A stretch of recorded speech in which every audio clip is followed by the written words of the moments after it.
అర్థమైందా? ఇప్పుడు మన దాకా చెప్పాం మనం చేతులు ఎప్పుడెప్పుడు కడుక్కోవాలి, ఏమేమి చేయాలని. భోజనం చేసే ముందు ఏం చేయాలి? మనం చేతులు కడుక్కోవాలి. భోజనం తిన్న తర్వాత ఏం చేయాలి? చేతులు కడుక్కోవాలి. మరలా నోరు కూడా శుభ్రం చేసుకోవాలి, పుక్కలించి వేయాలి. అర్థమైందా? అట్లాగే మనందరం కూడా వాష్రూమ్స్ వాడతాం, మూత్రశాలలు. మరి అది ఉపయోగించిన తర్వాత అక్కడ ఎలాంటి స్మెల్ రాకుండా సరిపడినంత వాటర్ పోయాలి. అవునా కాదా? మనం వాటర్ పోయకుండా మన పని మనం పూర్తి చేసుకు వచ్చేసామనుకో, తర్వాత వాళ్ళు వెళ్తా బాగుంటుంది, అక్కడ అది బాగోదు. కాబట్టి మూత్రశాల వాష్రూమ్స్కి వెళ్ళినప్పుడు చక్కగా ముందు మనం వెళ్ళేటప్పుడు ఎలా ఉన్నాయో క్లీన్ చేసుకుని మళ్ళీ పని పూర్తి చేసుకుని మళ్ళీ క్లీన్ చేసి రావాలి. అర్థమైందా? ఎక్కడా కూడా నీరు నిల్వ ఉండే విధంగా మనం చూడకూడదు. ఎప్పుడైతే నీరు నిల్వ ఉండిపోతాయో, మురుకుంట్లా తయారవుతాయో, అక్కడ దోమలు ఎక్కువైపోతాయి. దోమలు ఎప్పుడైతే వచ్చినాయో అప్పుడు దోమల వల్ల అన్ని అనారోగ్యాలు కూడా వస్తాయి. అర్థమైందా? ఎప్పుడు కూడా నీరు ఫ్లో ఉండాలి, పోతూ ఉండాలి, అటో గట్టి వెళ్ళిపోతూ ఉండాలి, నిల్వ ఉండకూడదు. అట్లా గాలిని కూడా కలుషితం చేయకూడదు, అట్లా నీరు కూడా కలుషితం చేయకూడదు.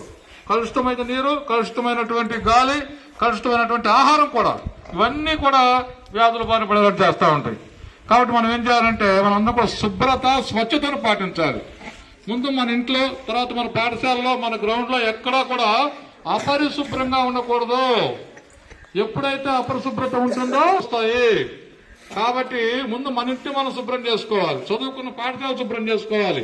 రోడ్లపై చెత్త చెదరం మనకు ఎదురొచ్చినప్పుడు తీయాలి. పని మన దానికి రోడ్ల మీద పని చేయమని చెప్పడం కాదు, కానీ మనం నడుస్తూ ఉన్నాం, ఏదో చెత్త చెదరం కాగితాలు అది కనపడి తీసి పక్కెత్తే మన సొమ్మే పోదు కదా, తీసేయాలి. అట్లాగే మన ఇళ్లలో మనం ఊడ్చుకున్నటువంటి ఇంట్లో ఉన్నటువంటి డస్ట్ కానీ, దుమ్ము కానీ, కాగితాలు కానీ డస్ట్బిన్ లో తీసుకుని పక్కన మన ఇంటి పక్క వాడికి వేయాలి. అంతేనా? మన ఇంటి పక్క గోడ పక్క నుంచి ప్రహరీ గోడ మీద పక్కింట్లో వాడికి వేయాలి, ఆడు మన ఇంట్లోకి వేస్తాడు. అదే చేయాల్సింది. అట్లా చేయకూడదు.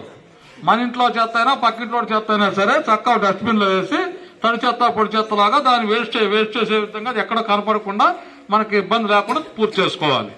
అర్థమైందా? అట్లాగే మనం ఎక్కడైనా సరే భోజనం చేసేటప్పుడైనా, లేకపోతే వాష్రూమ్స్కి వెళ్ళినప్పుడైనా, తరగతి గదుల్లో అయినా, బయట అయినా సరే ఎక్కడైనా కూడా శుభ్రత ముఖ్యంగా పాటించాలి. ఉతికినటువంటి చక్క నీట్ గా కట్ చేసుకోవాలి. అర్థమైందా మీకు? కనీసం నెలకు ఒకసారి గోళ్ళు కట్ చేసుకోవాలి. గోళ్ళలో మట్టి ఉండకూడదు. ఇప్పుడు మనం గోళ్ళలో మట్టి ఉందనుకో, మనం భోజనం చేసేటప్పుడు ఆ గోళ్ళలో ఉన్న మట్టి అన్నంలోకి వెళ్ళదు. అన్నంలో కలిస్తే ఆ మట్టి మనతో పొట్టలోకి వెళ్ళిపోద్ది. ఈ మట్టి అయిన క్రిమిని పొట్టలో జారుతాయి. నూనె పురుగులు, దానివల్ల కడుపు నొప్పి, వాంతులు, విరోచనాలు. ఇక చెప్పకూడదు. కృషించి నిరసించి డాష్ డాష్ డాష్. ఇక ఆ స్థాయికి వెళ్ళి దేవుడితో హాయి చెప్పుకుంటూ మాడుకుంటాం, అమ్మ నా తోడు పెట్టేసేసి. కాబట్టి ఏంటంటే గోళ్ళలో మట్టి తీసేసుకోండి, గోళ్ళు చక్కగా నెలకోసారి కట్ చేసుకోండి, శుభ్రత పాటించండి. ఎక్కడా కూడా కలుషితమైన నీరు తాకూడదు. మట్టి కానీ ఇతరత్ర ఉండే విధంగా మీరు ప్రతి వారి చేతి దానిలో ముంచేయకూడదు. మీకు గ్లాస్ పెట్టాం కదా, చక్కగా గ్లాస్ తో ఉంచు తాగాలి. అంత లేదంటే ట్యాప్ పెట్టినప్పుడు రేపు నుంచి అక్కడ ట్యాప్ పెడతారు. ఆ ట్యాప్ ఒక అన్ని తీసేది పయనించది.